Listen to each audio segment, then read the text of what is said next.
Hello caffeine fiends, and welcome to another coffee bean review for www.getbean.com. I'm the Mean Bean Machine, and today we're looking at Redemption Roasters Aylesbury blend.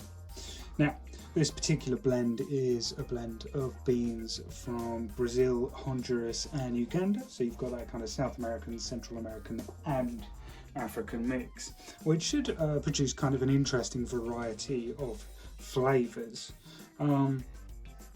The tasting notes on this are marzipan, dried apricot and creamy white chocolate, which kind of are flavours that really appeal to me. So it'll be interesting to see how they manifest themselves. But the origin of the beans are not actually the most interesting thing, in my opinion, about this particular brand or their blend. Because as the name Redemption Roasters suggests, they actually help out convicts and former convicts in kind of providing them training and getting them back into work.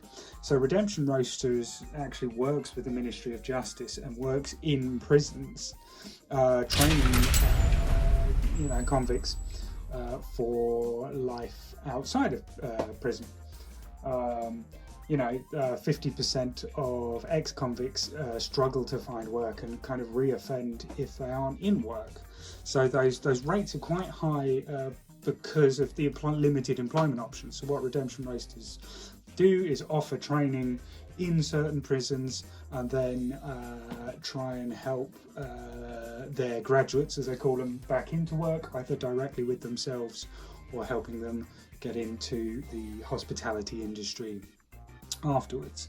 So I've heard of Redemption Roasters before.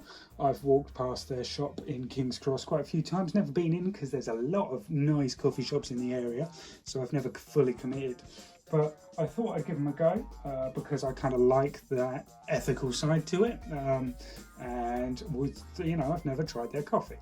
Now this is the Aylesbury blend, so as it suggests, it was roasted in Aylesbury prison. So they have what they call academies, up and down prisons in the country, predominantly kind of London area. But they've got academies in Bullingdon, Spring Hill and Wormwood Scrubs. Now the actual roastery is, I believe, in Bovingdon, so that's in Hertfordshire. That's actually very near to where I live. So if I get in trouble, I may well end up there. But we'll give this a go. If I can just go back to the tasting notes. So marzipan, dried apricot, creamy white chocolate. Now the creamy white chocolate is something that appeals to me because you don't often hear about tasting notes saying white chocolate, but the creaminess is interesting. All of those flavours are kind of very sweet. Marzipan is interesting in terms of, apparently arsenic tastes of, marzipan. And given that this is coming from a prison, maybe I should be a little wary. I jest, of course. However, we'll give this a go. I think it'll be really lovely as a latte, to be honest. If those flavours kind of come to the fore, we'll give it a go as the espresso shot. There's very slight crema on it, very slight, which is interesting. So we'll give it a taste and we'll see how it goes. Now, it came with this postcard about the blend, which tells me about the families and the farms from which they get the beans from, which is really interesting. Again, kind of adds that personal touch, tells you about the variety and the tasting notes there again. So, interestingly, it says origin Brazil, Honduras, Uganda, and on the card it says El Salvador, Brazil, Uganda. And when I was checking the website earlier, it said Brazil, Guatemala, El Salvador. So there needs to be some uniformity in their branding and marketing. I'm going to take the word from the bag though, because the label tends to be one of the last things put on. So Brazil, Honduras, Uganda is what I believe this to be. Anyway, we'll give this a go. Now let's give it a smell. Oh, there goes the postcard. It smells quite fruity, which is not what I was necessarily expecting. Although I can understand where that dried apricot sensation is coming from, just from the smell. There is a sense of that kind of high-pitched fruitiness, so we'll give it a sip.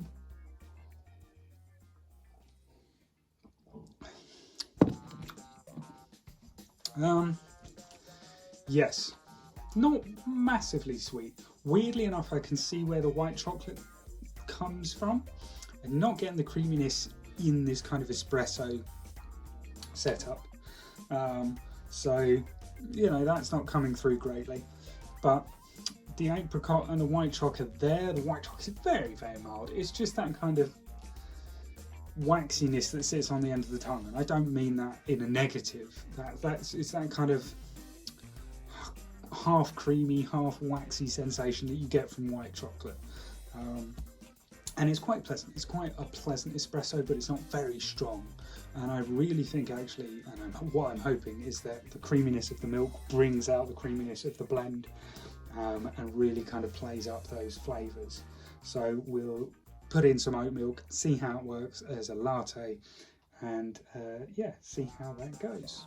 So we've worked in some oat milk there, and as you can see, it's come out kind of really, really light. So I'm not expecting a strong flavour at all. Just by the colour you can tell that. So it should be quite mild and creamy, and hopefully those kind of higher pitch notes will rise up. Bit of body, and could be a really pleasant drink.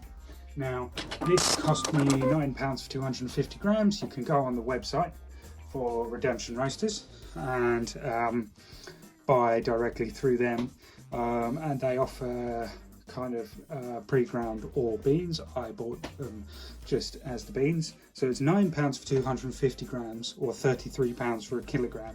So if you're buying them by the kilogram and you're getting through a lot of coffee, you do make about a £3 saving. Of course, if you sign up as a first time, or sign up to their mailing list, your first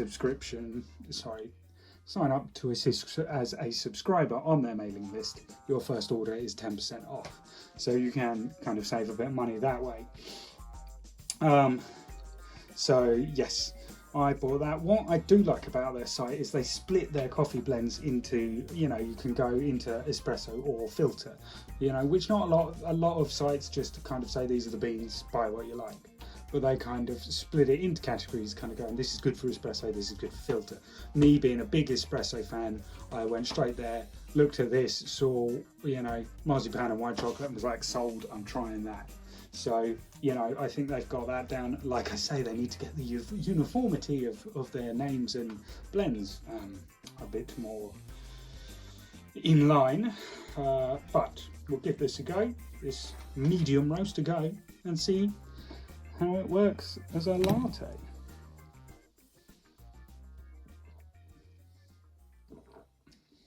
Oh, so you don't get a lot through the milk, but the creaminess of the milk does complement that white chocolate flavour. You do get that light, kind of milky, creamy sensation, and the sweetness is not too jarring. It's not like, bam, here's a punch of sweetness. It is,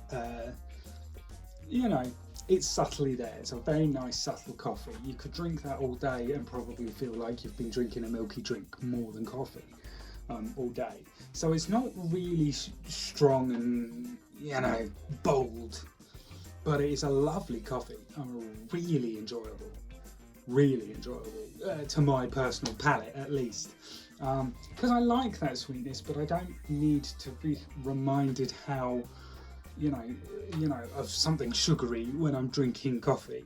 I want to be reminded of coffee. So, but it is very sweet in terms of, you would never take that with sugar. Some people might, but I doubt many coffee enthusiasts would. Because that sweetness just kind of runs through it, but it's not constantly on the tip of your tongue. So really, really enjoyed that coffee. Really quite a lot. I'll give it another sip, see if I get anything else out of it. Yeah, so that sweetness sits at the back of the tongue. Doesn't kind of catch you at the back of the throat, but sits at the back of the tongue. So it's not, really pricking the front of the tongue, not kind of all that sharp or tart or, any sort of kind of obvious sweetness, but you do kind of go, that's a pleasant, milky, creamy drink. And I am really enjoying that, to be honest. And I think that is perfect for kind of latte or cappuccino drinkers. Less so for those of you that like something more punchy or like black coffee. But for me personally, I love that one. So thank you for watching. Please do like and subscribe, and check us out at www.getbean.com. Thank you very much. Bye bye.